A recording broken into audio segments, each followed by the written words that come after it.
Mari saudara-saudara kita buka firman Tuhan di dalam Yeremia pasal yang ke-9. Mulai ayat yang ke-23. Mengenal Allah adalah kebahagiaan manusia. Beginilah firman Tuhan. Janganlah orang bijaksana bermegah karena kebijaksanaannya. Janganlah orang kuat bermegah karena kekuatannya. Janganlah orang kaya bermegah karena kekayaannya. Tetapi siapa yang mau bermegah, baiklah bermegah karena yang berikut. Bahwa ia memahami dan mengenal aku, bahwa akulah Tuhan yang menunjukkan kasih setia, keadilan dan kebenaran di bumi. Sungguh semuanya itu kusukai. Demikianlah firman Tuhan. Lihat, waktunya akan datang. Demikianlah firman Tuhan. Bahwa aku menghukum orang-orang yang telah bersunat kulit khatannya. Orang Mesir, orang Yehuda, orang Edom, Bani Amon, dan orang Moab, dan semua orang yang berpotong tepi rambutnya berkeliling. Orang-orang yang diam di padang gurun, sebab segala bangsa tidak bersunat, dan segenap kaum Israel tidak bersunat hatinya. Saudara, kita memuji nama Tuhan bahwa Tuhan adalah segala-galanya bagi kita. Dan kita ingin, saudara, untuk mengenal akan Tuhan dengan baik. Menyenangkan hatinya Tuhan. Tapi firman Tuhan hari ini mengatakan, beginilah firman Tuhan, janganlah orang bermegah. Orang berbijaksana bermegah karena kebijaksanaannya. Kalau Tuhan berfirman begini, saudara, berarti kenyataan hidup di dalam dunia ini, saudara, adalah kebijaksanaan, kekayaan, dan kekuatan. Ini yang menjadi program daripada manusia hidup di dalam dunia. Memang orang Kristen kerap kali mengatakan, saudara, bahwa kita mau mengenal Tuhan dengan baik. Tetapi kenyataannya, hidup kita tidak gampang, saudara. Hidup mengenal Tuhan. Tuhan itu roh. Sedang kita banyak dididik dari lahir. Hidup di dalam daging dan pikiran. Sehingga untuk mengenal Tuhan bukan hal yang gampang, saudara. Saya sendiri terus terang, dari kecil saya tidak mau jadi orang Kristen. Kenapa? Karena orang Kristen itu munafik. Ini kenyataan, saudara. Kalau di gereja, khotbah atau pergi ke gereja, semua baik-baik. Kelihatannya mulus-mulus semua. Tapi nanti kalau sudah di rumah, berubah semua, saudara. Makanya saya dulu tuh waktu kecil tidak mau jadi orang Kristen. Karena saya bilang, di gereja tadi bicara tentang kasih. Sampai di rumah piringnya terbang semua, binatang-binatang keluar semua. Ini pengalaman saya pribadi. Om saya sendiri khotbah, rumahnya sebelah saya. Bicara tentang kasih. Sampai di rumah, istrinya dimaki-maki. Saya dengar begitu, saya bilang, loh, tadi bicara tentang kasih. Sekarang di rumah istrinya baru pulang dari gereja 1 jam, kok sudah dimaki-maki. Saya bilang, mana buktinya itu mana? Maka pada waktu umur 12 saya ditemui Tuhan Yesus. Tuhan Yesus berkata, engkau jadi hambaku, ikut aku. Lalu saya bilang gini, Tuhan, orang Kristen itu munafik, saya bilang. Lalu Tuhan ngomongnya enak saja, saudara. Masuk surga ndak gandeng-gandengan. Loh. Saya dulunya kan ndak tahu, wong belum pernah baca Alkitab. Umur 12 itu supaya belum baca. Sebabnya apa? Sebabnya saya itu umur 14. Jadi umur 12 itu sudah ada sekolah. Umur 14 itu baru kelas 3, saudara. SD loh. Jadi bukan SMP, saudara. Kelas umur 14 itu baru kelas 3 SD. Karena apa? Zaman perang, 1 kedua, saya ini termasuk orang cacat dulu. Dilahirkan cacat. Jadi, kalau kira-kira umur 14, kelas 3 SD itu bodoh atau pintar? Hah? Bodoh enggak? Bodoh. Bodoh toh? Tapi kalau sekarang saya bisa jadi dokter, bodoh apa pintar? Maka dari itu, saudara, kita itu hidup di dalam dunia itu padahal sebetulnya itu yang penting itu akhirnya atau permulaannya toh. Akhirnya toh.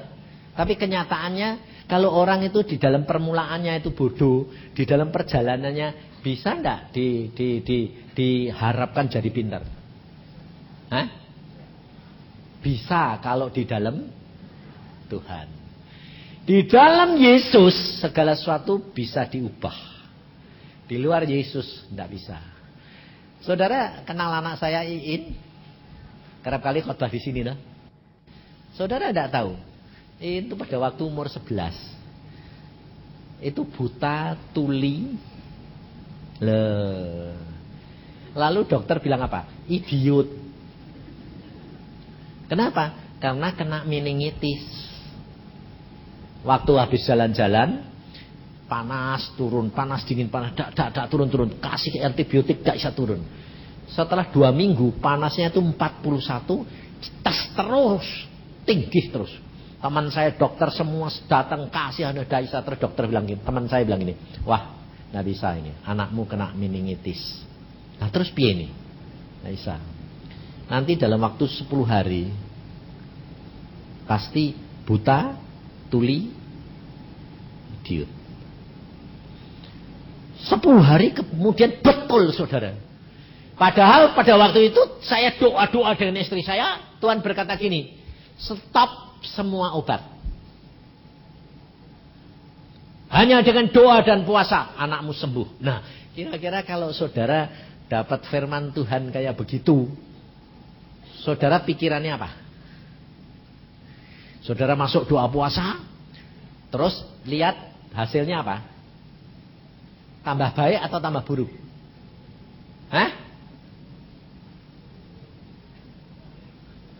Loh, kalau kamu berdoa, Tuhan berfirman, langsung loh. Nggak perasaan, nggak ngimpi-ngimpi, nggak suara hati, langsung.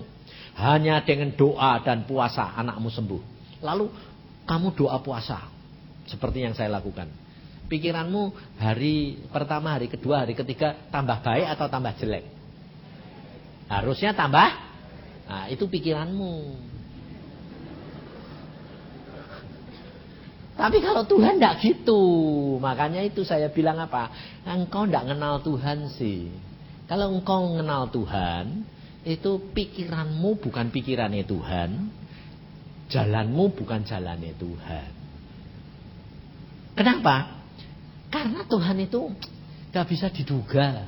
Dan Tuhan itu suka bikin kejutan.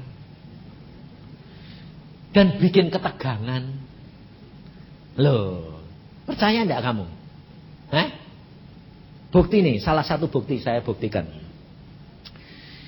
Ayub itu dipuji Tuhan enggak?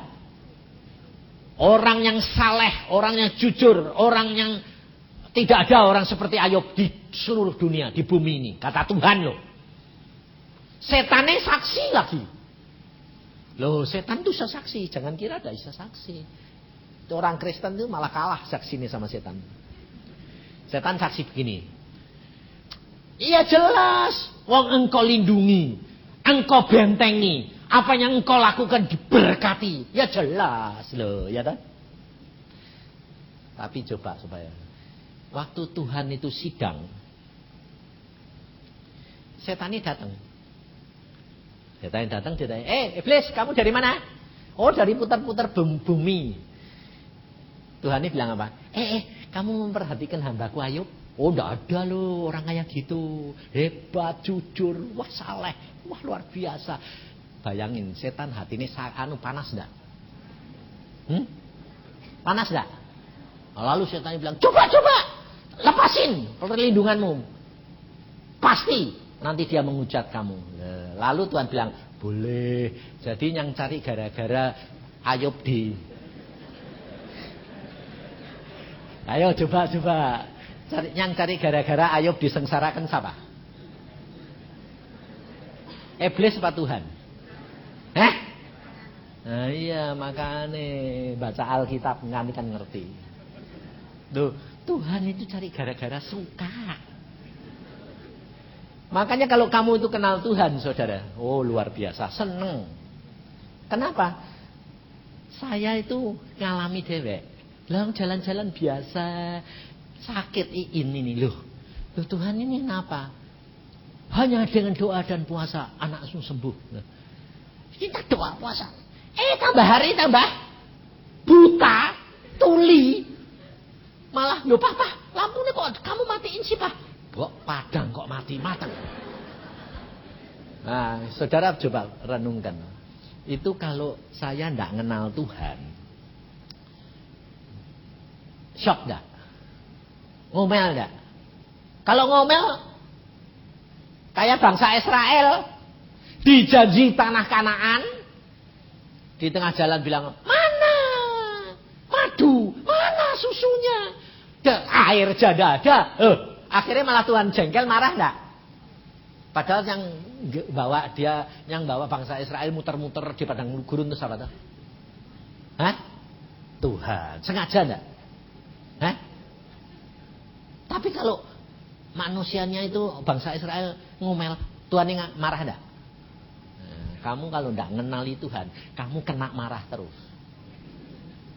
Makanya saudara, Tuhan maunya apa? Supaya saudara itu takut akan Dia. Itu tujuannya. Bahwa hidup saudara dan saya ada di dalam tangan Dia. Sehingga pada waktu itu istri saya tanya gini, loh yang kok tambah buta, tambah tuli, justru kita doa puasa. Saya bilang, tetap setia, mati sekalipun itu urusan Tuhan. Karena Alkitab berkata apa? Hidup untuk Kristus, mati untung. Mati ya dak ben toh mau masuk surga. Loh tapi waktunya ngomong itu Tuhan apa setan? Saya bilang, Tuhan, lah kok jadinya gini? Belum selesai. Yang penting kan finalnya, betul? Nah, jadi saudara harus, kalau saudara itu belajar firman Tuhan, saudara jangan terpengaruh oleh sementara di jalan, tapi harus akhirnya. Percaya. Yang dinamakan orang percaya itu apa? Percaya meskipun tidak lihat. Lah, kalau kamu lihat gini tambah lama tambah sakit, itu lalu namanya percaya enggak? Enggak percaya. Lah, sementara ini kamu itu sebetulnya percaya apa enggak? Contohnya aja gampang. Isu-isu yang bikin gini cukup bikin kamu takut enggak? Loh, jujur, takut enggak? Ada ketakutan loh. Itu namanya orang percaya apa enggak? Nah, ngerti toh.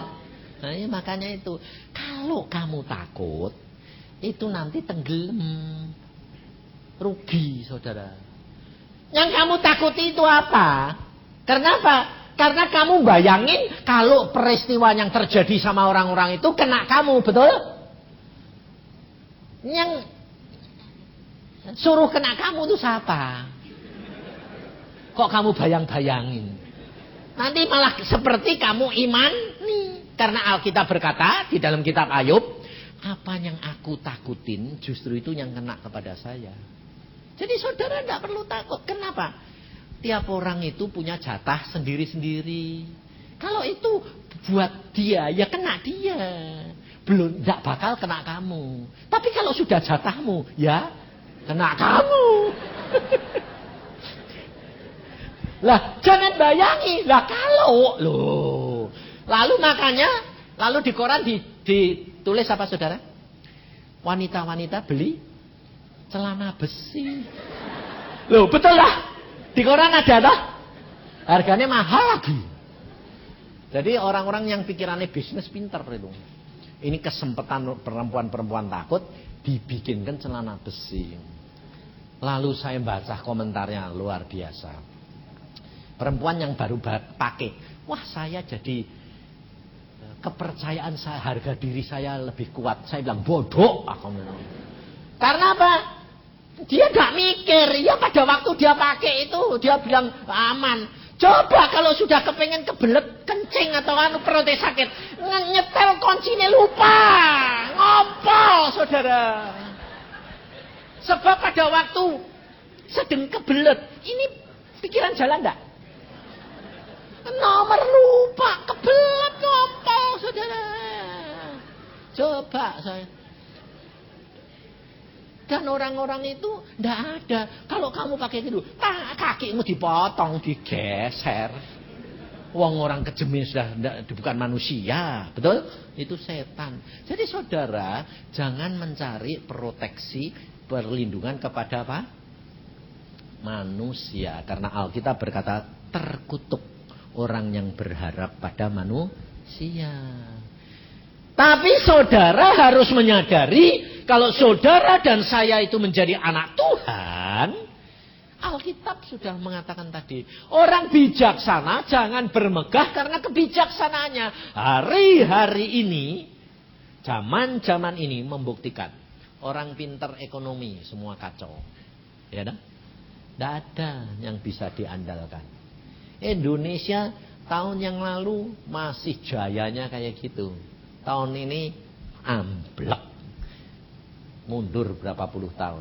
Jepang yang kuat kayak gitu, runtuh bakalnya. Saudara tahu, Tuhan sudah mengatakan bukan Indonesia, dunia ini akan kacau, ekonomi akan kacau. Kelaparan di mana-mana akan merajalela. Kenapa? Karena kedatangan Tuhan sudah dekat. Setannya tahu waktunya sudah dekat, jadi dia ributnya luar biasa. Menyelamatkan dirinya dengan membawa manusia itu masuk neraka semua. Maka dari itu saudara dan saya jadi orang Kristen harus sungguh-sungguh sekarang ini benar-benar cari Tuhan. Sebabnya apa? Tuhan berkata, kalau aku nanti datang kembali, apakah aku dapati iman di bumi? Berarti banyak anak-anak Tuhan yang rontok enggak? Banyak saudara. Tuhan Yesus berkata, aku datang seperti pencuri, pintar. Jadi kalau nanti Tuhan Yesus datang, kamu tahu enggak? Nah iya, makanya itu. Kalau kamu enggak tahu, kamu bakal ketinggalan enggak?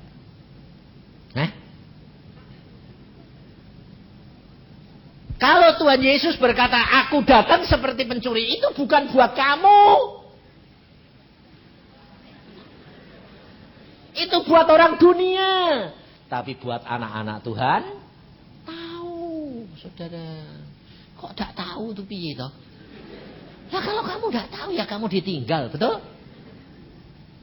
Baca itu loh di Tesalonika 5 ayat yang ke-5. Jelas saudara dan saya tahu kalau Tuhan Yesus datang. Jadi jangan tidak tahu. Tidak tahu karena apa? Karena saudara terpancang dengan kata-kata Tuhan Yesus datang seperti pencuri. Jadi tidak tahu. Tapi kalau nanti Tuhan mau datang, tahu.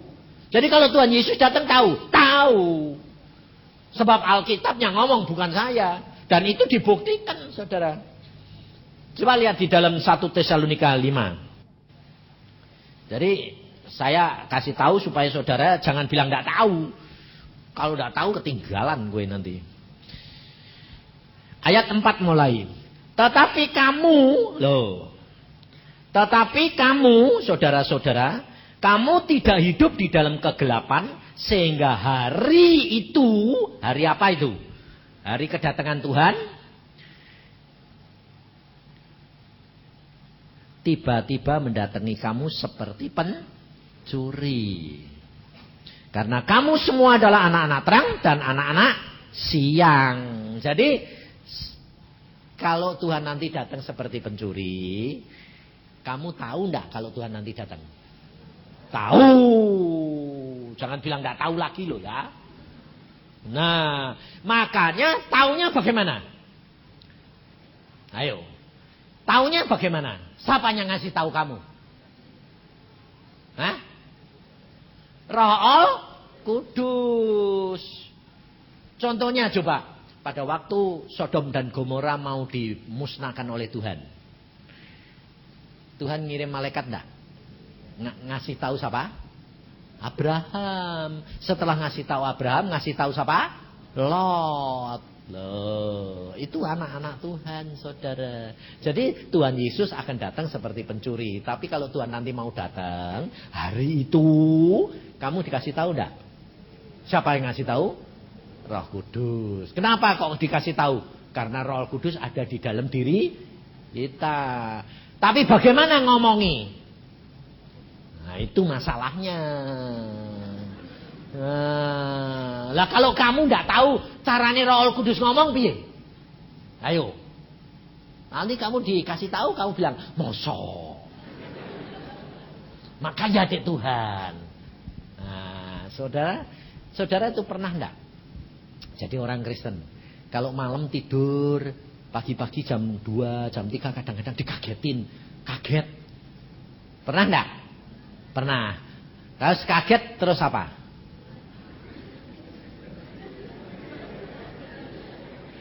Kaget.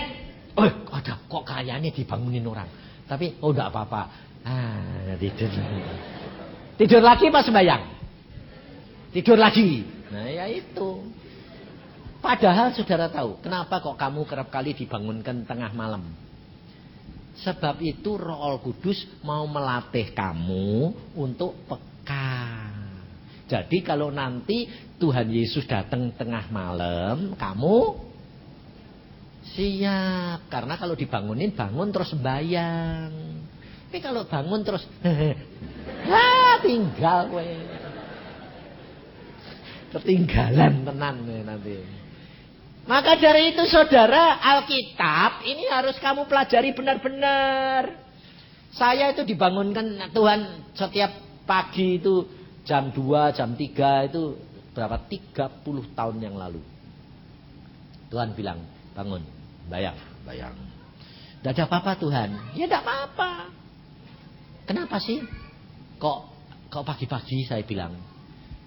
Tuhan berkata, supaya telinga rohanimu menjadi apa? Tajam.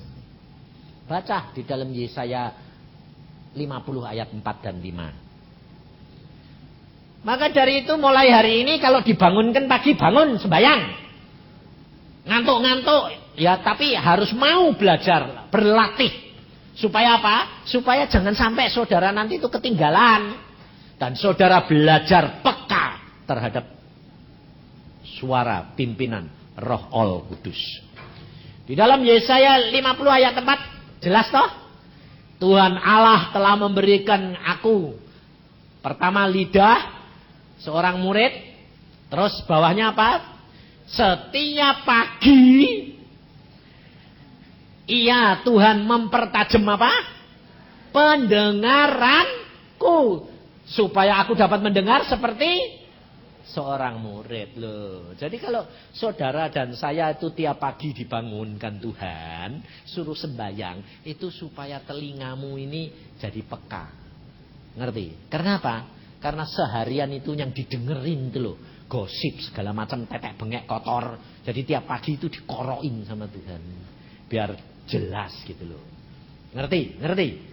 Jadi mulai sekarang kalau pagi bangun ya, meskipun kalau bangun itu lutut atau duduk sembahyang. Meskipun sambil ngantuk-ngantuk, enggak apa-apa. Lebih lumayan daripada tidak bangun. Berlatih. Sebab itu kenapa saya alami sendiri. Kalau kamu nanti tiap pagi bangun, kamu menjadi peka. Dan kalau kamu sudah ngalami, kamu kalau ketemu Tuhan, saudara tidak bisa ngantuk. Tidak bisa saudara, enaknya lah dia ngobrol dengan Tuhan itu. Senangnya setengah mati. Dan seumur hidup tidak bisa lupa. Sebab saya kerap kali ngalami saudara. Ngantuk seperti apa? Kalau ketemu Tuhan, mata jadi melotot Tuhan. Tidak kepingin selesai-selesai. Maka dari itu alami sendiri. Kalau saudara tidak ngalami sendiri, tidak bakal percaya. Karena apa? Tidak bisa dibayangin.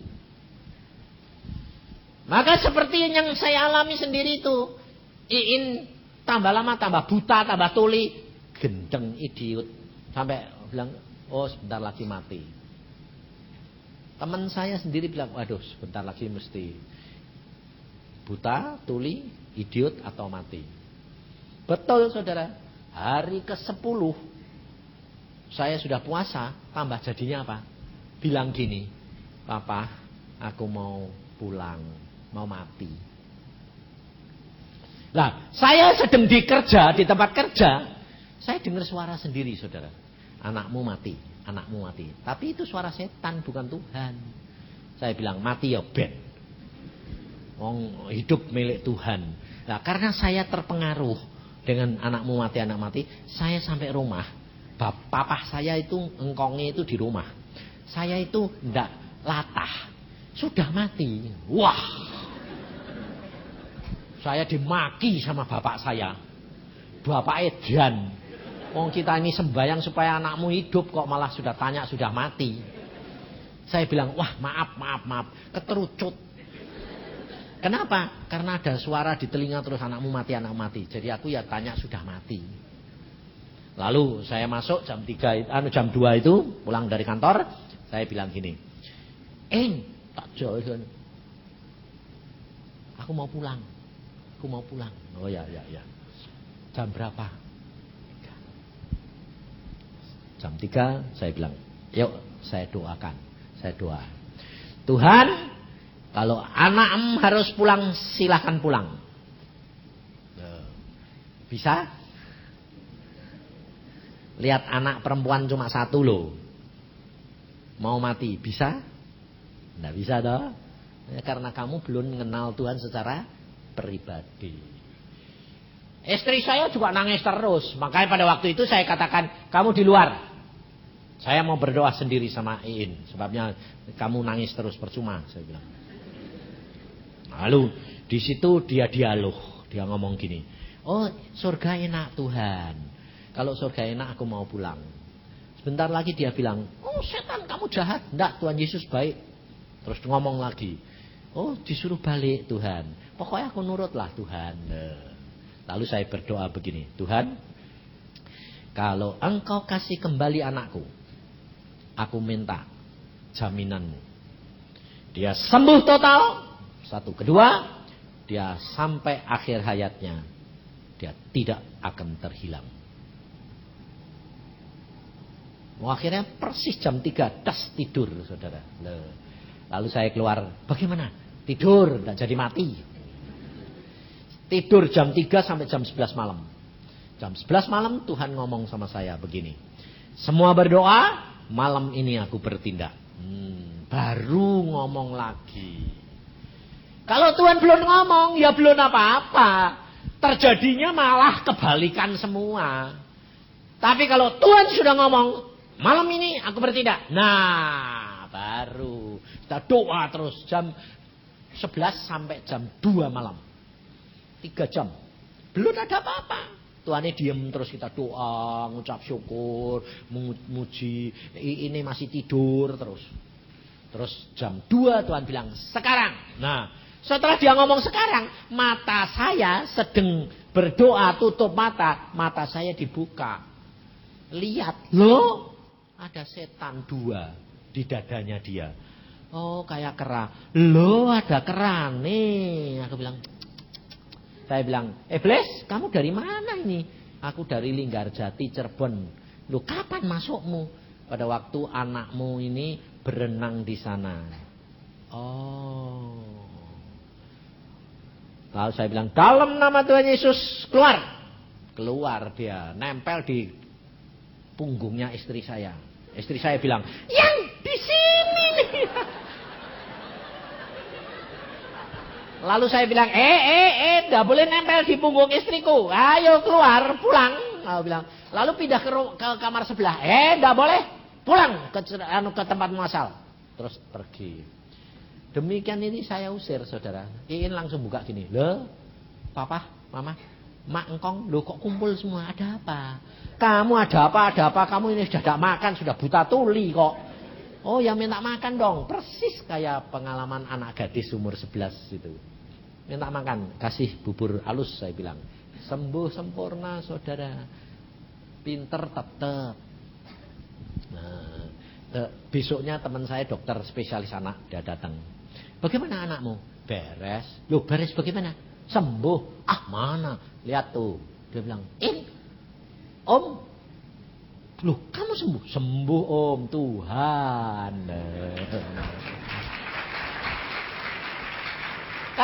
Kalau saudara itu tidak ngalami sendiri, saudara tidak akan percaya.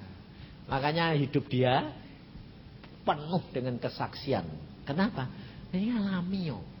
Saya yang ngalami yo. Hidup dengan Tuhan itu enak saudara. Karena apa? Karena ternyata harta, kekayaan, kedudukan, titel semua itu tidak ada artinya. Tapi kalau engkau mengenal akan Tuhan yang penuh dengan cinta kasih, dengan kasih sayang luar biasa. Nah, kapan saudara dan saya bisa mengenali kalau Tuhanmu itu penuh kasih sayang? Kapan?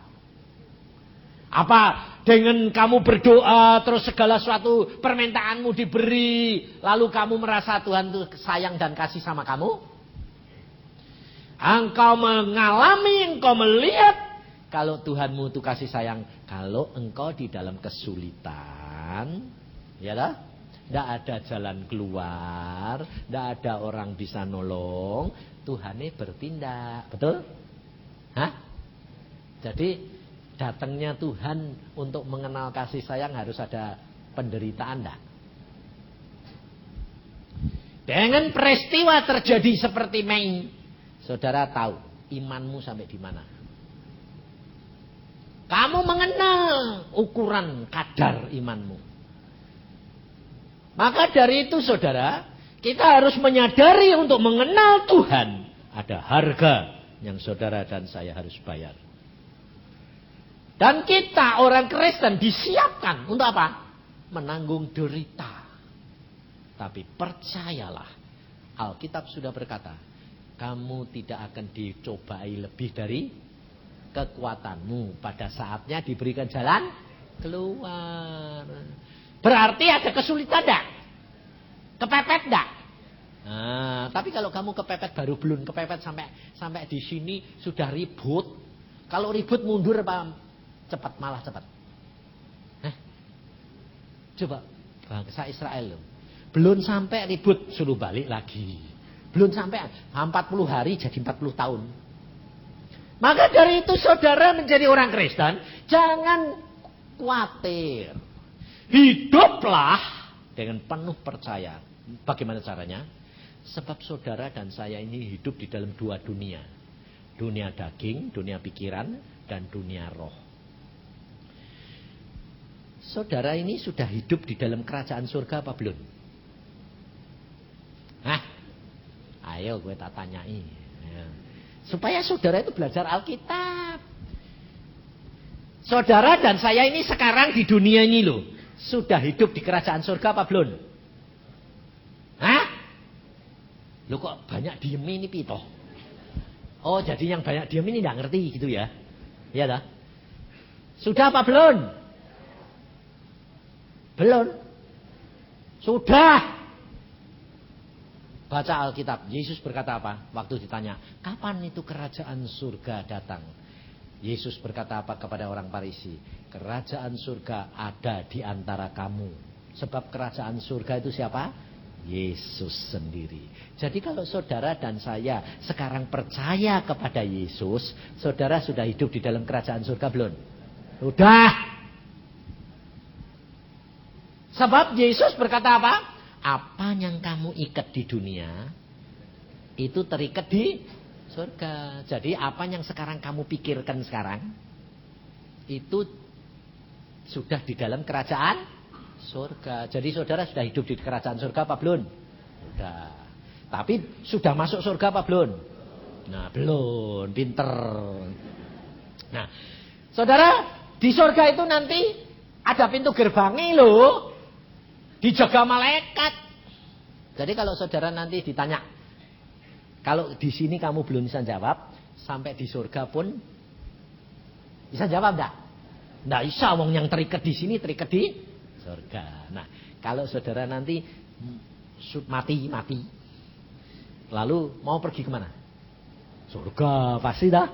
Lalu sampai di pintu gerbang, dijaga malaikat. Malaikat tanya, hei manusia, kamu mau kemana? Jawabannya pasti ke surga, ya dah. Apa kamu kira terus dong pintu surga buka dewek gitu kok enak? Enggak saudara, makanya hati-hati. Kamu akan ditanya, manusia mau kemana? Mau ke surga. Ngapain? Apa jawabmu? Loh, jawab sekarang ini. Sekarang ini loh jawabmu apa? Sebab sekarang ini jawabmu ya, nanti kalau kamu mati jawabmu ya begitu. Ngerti enggak? Kamu tahu enggak kapan kamu mati? Enggak tahu toh? Lah kalau sekarang kamu jawabnya gini, nanti malam kamu mati, jawabnya ya sama. Makanya tak ajari sih. Sekarang jawabanmu apa? Loh ini belajar makanya tuh. Jawab mau apa? Coba. Mau ketemu Yesus? Nah, mau apa? Apa? Loh, jawab. Gak jawab kayak kau tadi, gak sama soalnya. Mau ketemu Yesus mau apa? Hah? Hah? Perjamuan? Mau apa? Hah? Mau? Kamu mau memberi mahkota sama dia? Hah? Mahkota jiwa-jiwa. Nah, ini banyak. Nah, perhatiin ya. Ini hamba Tuhan yang dapat. Dia lihat sendiri. Seorang pendeta, jemaatnya 3.000. Dia punya sekolah Alkitab. Mengutus penginjil-penginjil. Dia mati. Mati sampai di pintu gerbang surga. Ditanya malaikat, hei pendeta, kamu mau kemana? Aku mau ke surga. Mau apa? Jawabannya apa? Aku mau melaporkan kepada Tuhan Yesus apa yang aku sudah lakukan di dalam dunia. Sama enggak jawabannya sama orang sama dia? Sama enggak? Jawaban malaikat apa kamu tahu? Maaf Pak Pendeta, pintu surga tidak terbuka untuk Anda. Jangan enak-enak tuh ya.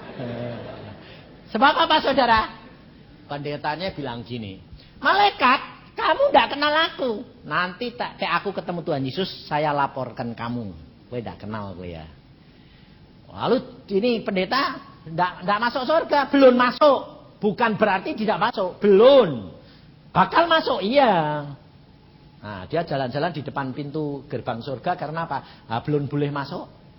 Pintu ini saya nutup. Malaikatnya diomongin gitu, mesem-mesem aja. Tetap dia jaga, tidak boleh. Nah, terus jemaatnya tukang kayu.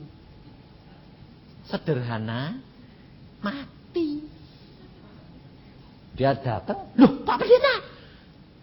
Pak Pendeta kan sudah mati dulu. Lah kok tidak masuk surga? Kok masih jalan-jalan di depan pintu?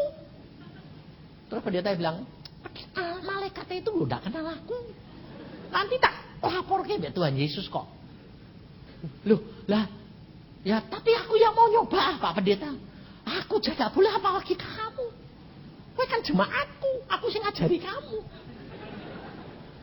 Tapi si tukang kayu ini pinter saudara. Ya, tapi coba Pak Pendeta. Wah, langsung dia bilang, Malaikatnya, hei manusia, kamu mau kemana? Aku mau masuk surga. Mau apa? Mau ketemu Tuhan Yesus. Mau ketemu Tuhan Yesus itu mau apa? Dia berlutut, dia berkata, aku mau masuk menyembah Tuhanku Yesus Kristus. Berbahagia engkau manusia, pintu surga terbuka buat kamu. Waktu buka, si tukang kayu bilang, loh Pak Pendeta, buka. Lalu pendetanya protes, malaikat itu jemaatku. Dia bilang, Pak Pendeta, maaf, penyakitmu kambuh lagi. Lalu tukang kayu bilang gini, maaf ya Pak Pendeta, aku jalan dulu. Masuk, pendetanya ketinggalan. Pintunya nutup lagi. Penyakitnya pendeta apa? Sombong. Kenapa kok sombong? Merasa berjasa. Hati-hati Neng. Sebab penghuni surga tidak dibutuhkan pengerja atau orang berjasa. Yang dibutuhkan adalah penyembah Yesus. Kenapa? Baca di dalam Yohanes 4. Pada waktu Tuhan Yesus bertemu dengan perempuan Samaria. Apa kata Tuhan Yesus? Waktunya sudah tiba perempuan. Bahwa saatnya sudah tiba. Yang dicari adalah orang-orang yang menyembah Bapa di dalam roh dan kebenaran. Yang dicari, yang diharapkan oleh Tuhan apa? Penyembah. Bukan orang yang berjasa. Maka dari itu saudara, engkau menjadi hamba Tuhan, engkau menjadi pelayan Tuhan, hati-hati. Jangan merasa sudah dipakai Tuhan. Sebab perhatikan, saudara dan saya dipanggil. Saudara dan saya dipilih. Tapi saudara dan saya belum ditetapkan. Yudas dipanggil. Yudas dipilih. Tapi Yudas gagal untuk ditetapkan. Petrus dipanggil. Petrus dipilih. Tapi Petrus masih menyangkal. Tapi Petrus akhirnya bertobat. Dan dia ditetapkan. Saudara dan saya dipanggil. Saudara dan saya dipilih. Tapi belum ditetapkan. Hati-hati. Bisa terhilang. Bisa menyangkal. Bisa gugur iman percayamu. Makanya saya katakan apa? Yang penting akhirnya, bukan permulaannya. Maka dari itu saudara, kau harus benar-benar mengenal akan Tuhan. Ada masanya Tuhan berkata apa? Aku akan menghukum orang-orang yang bersunat kulit katanya. Orang yang dipotong rambut. Yang apa? Yang sunat hatinya. Yang dicari oleh Tuhan. Orang yang hatinya dibaharui. Hidup di dalam pimpinan Roh Al-Kudus. Itu yang Tuhan cari. Sebab orang yang hidup di dalam pimpinan Roh Al-Kudus. Sama dengan Yesus pada waktu di dalam dunia. Dipimpin Roh Al-Kudus. Taat, setia. Menantikan Tuhan dalam segala perkara. Menyembah. Mengagungkan Tuhan. Itu yang Tuhan cari, saudara. Maka dari itu Alkitab berkata tadi apa? Kalau engkau mau bangga, bukan karena engkau sudah bekerja, bukan karena engkau memenangkan banyak jiwa, tapi banggalah karena kamu mengenal akan Allah. Karena engkau kalau mengenal akan Allah, otomatis kamu menjadi alatnya Tuhan. Otomatis engkau menjadi saksi Yesus. Otomatis engkau menjadi penyembah. Karena apa? Karena Roh Al-Kudus akan menuntun saudara dan saya dalam seluruh kebenaran. Maka dari itu saudara, pelajari Alkitab. Baca Alkitab dari Kejadian Wahyu terus. Sebab pada waktu saya ketemu Tuhan pertama kali umur 12. Tuhan pesen. Baca Alkitab. Dari Kejadian sampai Wahyu. Sehari 4 fatsal. Habis ulangi. Sampai sekarang saya sudah membaca Alkitab 100 kali lebih. Tuhan berkata, baca terus. Saudara tahu? Kenapa? Diungkapkan rahasia demi rahasia. Luar biasa. Dan Tuhan mengatakan apa? Alami. Seluruh isi Alkitab kamu bisa ngalami. Dan seluruh janji Tuhan kamu bisa alami. Digenapi kalau engkau menurut. Sebab Tuhan Yesus sudah berkata begini. Kalau engkau mengasihi aku, di dalam kitab Yohanes pasal yang ke-14. Kalau engkau mengasihi aku, engkau akan menuruti firmanku. Dan kalau engkau menuruti firmanku, urutannya, kalau kamu mengasihi, kamu melakukan firmanku. Kalau engkau melakukan firmanku, maka aku dan Bapa mengasihi engkau. Dan aku, kata Yesus, akan menyatakan diriku kepadamu. Itu digenepi, saudara. Makanya saya ketemu Tuhan Yesus. Saya bilang, loh Tuhan, engkau itu, saya bisa lihat engkau. Bisa. Yang enggak bisa bagaimana? Yang enggak boleh itu di dalam dunia daging, kamu enggak bisa lihat Bapa. Bukan Yesus, bukan aku. Karena aku punya daging dan tulang. Tuhan Yesus itu punya daging dan tulang enggak? Hah? Punya. Bisa makan enggak? Nah iya. Bisa makan, bisa minum. Karena pada waktu dia bangkit dari antara orang mati, pintu tertutup, dia masuk. Loh, punya daging, punya tulang, tapi bisa tembus tembok. Itu luar biasanya Tuhan. Jadi bisa dipegang enggak? Bisa. Alkitab berkata, murid-muridnya enggak percaya, Tuhan berkata, ini aku punya daging dan tulang, rabalah. Loh. Dan saya pernah ketemu sama Tuhan. Saya pernah dilus-lus sama Tuhan, saudara. Saya doa jam 3. Saya di tempat tidur gitu. Wih, Tuhan hadir. Saya rasa, wih, Tuhan hadir ini. Saya bilang, Tuhan, engkau hadir. Waktu saya buka mata, wih, jubahnya Tuhan Yesus sama kaki. Wih, Tuhan datang. Saya bilang, Tuhan, engkau datang. Iya, lalu saya dijamah. Aku mengasihi engkau, Yusa. Bayangin, nangis kayak anak kecil. Luar biasa Tuhan. Kalau sudah gitu, tidak pernah lupa seumur hidup. Senengnya luar biasa.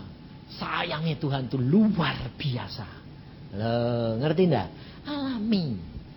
Lakukan dengan setia. Sebab Tuhan pesan sama saya begini. Beritahukan. Ini baru 2 minggu yang lalu di mana? Di Solo. Tuhan berkata, jam 3 malam, pagi saya dibangunkan. Tuhan bilang sembahyang, harus sembahyang. Tuhan bilang, beritahukan kepada anak-anakku. Apa Tuhan? Harus membaca firman Tuhan banyak-banyak dan setia. Kenapa? Kalau engkau tidak banyak membaca firman Tuhan, engkau tidak akan kuat. Menghadapi isu, menghadapi kenyataan, kamu tidak ada kuasa.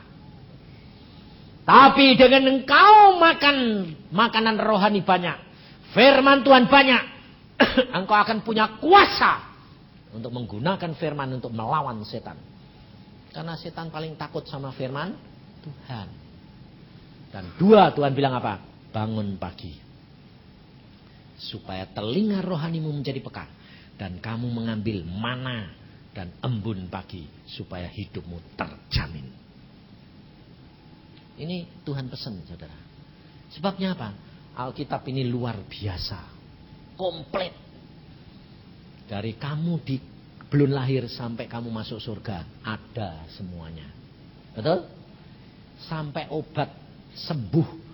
Hati yang gembira sembuh. Betul? Obat tidur. Itu Alkitab. Buktinya, kamu kalau baca Alkitab suka ngantuk enggak? Ayo jujur, suka ngantuk ya? Suka toh? Kenapa? Sebab saudara tidak tahu. Saudara itu kalau baca Alkitab ngantuk, saudara itu harus tahu. Kenapa? Karena setan itu tahu kalau kamu tahu firman banyak, kamu punya kuasa. Sehingga kalau kamu baca Alkitab, ditiup sama dia. Silir-silir sampai supaya firman Tuhan tidak banyak tahu kamu. Sebab kalau kamu banyak tahu, jadi punya kuasa. Ngerti? Makanya ini di Jakarta ini baru bulan yang lalu. Saya khotbah di Rem, ketemu seorang bapak. Dia gini, Pak Yusa, ada apa? Saya ini loh Pak, yang telepon kamu malam-malam jam 12. Terus saya bilang gini, waktu dia telepon, saya bilang, telepon kok jam 12? Enak-enaknya orang tidur. Dia jawabnya kurang aja dah. Jawabnya gini, buat bapak sih malam, buat saya enggak tuh. Kenapa? Habis saya enggak pernah bisa tidur. Loh, kok enggak tidur? Nah, enggak bisa tidur. Minum obat. Obatnya tambah lama tambah mahal. Jadi, lah kenapa kamu telepon saya? Lah ya saya ini sudah enggak ada jalan, ini mau tarik jalan. Waduh, aku cuma sembahyang gini, Tuhan ini orang biye ini. Suruh baca Alkitab. Aku ya bilang itu. Kamu mau sembuh? Mau. Singkirkan obat. Lah terus baca Alkitab. Dia bingung. Baca Alkitab? Ya. Masa baca Alkitab bisa sembuh? Bisa, nurut. Ya wis. Terus dia tanya, baca yang mana? Terus aku bilang, Tuhan baca yang mana ya? Kalau baca yang rame-rame kan malah ra iso turu. Terus Tuhan bilang, suruh baca Imamat sama Bilangan. Baca Imamat sama Bilangan. Imamat sama Bilangan, itu toh? Ya. Angger nanti melek baca mesti tidur. Nanti kalau bangun baca lagi. 3 bulan kemudian ketemu saya, dia bilang, memang Yesus luar biasa. Sekarang saya bisa tidur nyenyak.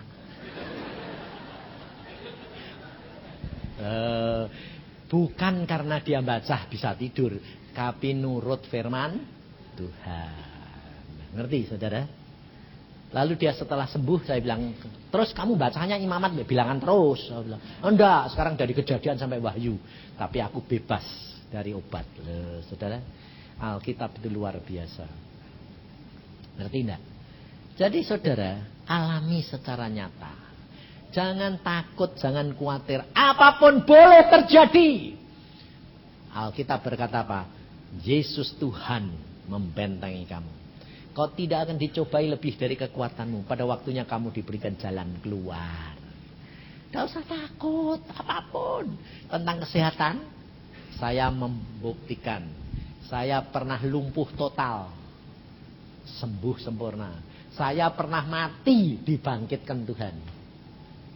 Saya ketemu Tuhan Yesus dewek. Makanya saya cerita orang mati. Ternyata orang mati itu gampang. Sesek napas, jantungnya mandek, mati. Saya keluar, Yusak mati. Lalu saya bilang, Tuhan aku pulang. Langit terbuka, saya ketemu Yesus duduk di atas tahta. Aku bilang, Tuhan aku pulang. Tugasmu belum selesai. Jantungku berhenti. Nggak masalah. Jantung berhenti kok Yesusnya malah ketawa gini. Nggak masalah. Tuhan aku pengen pulang. Nggak boleh, tugasmu belum selesai. Terus cuma Tuhan gini, tik, sinar seklereng, masuk ke jantung saya, meledak, jalan. Lalu Tuhan bilang, lihat tuh jalan lagi dah. Sana masuk. Aku bilang, aku mau pulang. Masuk, pluk, masuk. Saudara, kalau kamu nggak ngalami sendiri, nggak percaya. Waduh Tuhan, gampangnya kayak gitu. Makanya saya itu paling santai. Kalau istri saya sekarang dia bilang, yang istri saya itu sudah mau mati bolak-balik loh, bolak-balik sungguhan. Waktu di Australia itu pembuluh darahnya pecah semua, matanya buta. Aku bilang, loh, dia bilang, loh, lampunya kok mau matiin siang? Wih, darah semua. Semua pembuluh darah pecah. Saya gantiin daster, saya bilang, yang tutup mata, ngucap syukur. Sebentar lagi, loh itu malaikat-malaikat sudah datang jemput aku. Pokoknya ngucap syukur. Beres-beres, terima kasih sama Tuhan. Kalau sudah waktunya pulang. Saya kalau ngomong terus terang saudara. Tapi bapak-bapak nanti kalau istrinya gitu jangan diomongi gitu. Pasti nanti istrimu melotot malah mati. Mati tegang. Karena apa? Oh kurang ajar ya. Jadi aku nanti cepat-cepat mati sebagai kawin lagi ya. Tapi untung istri saya tahu, dia tidak sakit hati, dia tahu watak saya. Satu, kedua, dia tahu kalau aku istriku mati, aku tidak boleh kawin lagi. sama Tuhan. Jadi dia tahu persis. Makanya dia bilang, aku bilang, ngucap syukur, beres-beres, kalau sudah waktunya pulang, tunggu. Terus dia ngucap syukur, beres-beres, saya berdoa. Tuhan, aku mau menyelesaikan tugasku di Australia. Ini piye, dek mati piye ini, repot aku ini. Tak peti SK atau piye Tuhan. Saya sampai tanya pesawat loh saudara, ngirim mayat berapa? 4.000 dolar Australia. Saya bilang, Tuhan mau piye? Tuhan bilang apa? Cepat minta kepada Bapak. Saya bilang, Bapak, aku minta supaya aku dapat menyelesaikan tugasku di Australia. Masih 3 minggu. Tuhan langsung bilang, aku berkati kamu bisa menyelesaikan tugasmu. Aku bilang, terima kasih, amin. Setelah amin saya lihat, loh lah terus ini mati Pak Job. Aku tadi doanya kan urusan pekerjaan, bukan istri. Loh. Kalau saudara, anakmu, istrimu sakit, yang ribut saudara doa itu toh. Jangan begitu. Hatimu itu melekat be Tuhan. Lalu saya bilang, loh lah terus ini piye? Jadi ini mati Pak Job Tuhan. Balik lagi sembahyang aku. Tuhan, lah terus piye istriku? Tuhan bilang apa? Gini. Kalau engkau mendahulukan aku, masakan aku tidak memperhatikan istrimu? Oh, jadi istriku sembuh dong kalau gitu. Sembuh. Saya bilang, yang sembuh, beres. Dalam waktu 3 hari, sembuh total. Tuhan. Padahal pembuluh darah pecah semuanya. Dokter bilang apa di Australia? Tidak ada harapan, tinggal mati. Manusia, ilmu pengetahuan bilang mati. Tapi Yesus bilang, hidup. Beres. Gampang toh? Kalau ngalami. Kalau sudah ngalami, bukan kalau ngalami. Kalau ngalami deg-degan. Maka dari itu saudara, hiduplah belajar dengan firman. Karena tanpa firman, engkau tidak dapat menjadi pengikut Yesus dengan benar. Apa yang kamu mau lakukan apa? Firmannya. Wong kamu tahunya cuma sedikit-sedikit. Maka baca seluruhnya. Tidak ngerti, tidak masalah. Nanti Roh Kudus yang memberikan pengertian. Kalau kamu baca, kamu ngomong, Tuhan Roh Kudus berikan aku pengertian. Pasti diberi pengertian. Luar biasa. Tiap pagi bangun, supaya telinga rohanimu peka. Kau akan dituntun. Apapun yang akan terjadi, diberitahukan Tuhan. Makanya kejadian-kejadian gini, Pak Harto mau turun. Oh, saya sudah dikasih tahu. Ada ringin besar. Ujungnya bendera Indonesia. Ada angin ribut. Jut, cabut. Loh, Tuhan, ini siapa? Kepala negaramu. Pasti satu saat aku cabut. Waktu dia naik lagi pemilu, saya bilang, gugur Pak Harto. Pasti gugur sungguhan. Sebab apa? Tuhan sudah memberitahukan segala sesuatu. Jadi tidak usah panik. Siapa yang jadi presiden diributi kayak gitu. Tuhan sudah tetapkan masa bodoh. Yang jadi siapa masa bodoh. Yang penting kamu menyenangkan hati Tuhan. Selesai? Nah, ya, damai sejahtera. Kamu ditanam di Indonesia, di lubang singa sekalipun, singanya ada nyaka gigit kamu. Ngapain? Kok takut-takut? Apalagi ribut-ribut. Buat apa pusing-pusing? Lari sana, lari sini. Ayah. Kamu lari sana ya malah nanti dikejar. Duitnya habis. Tenang aja, rileks.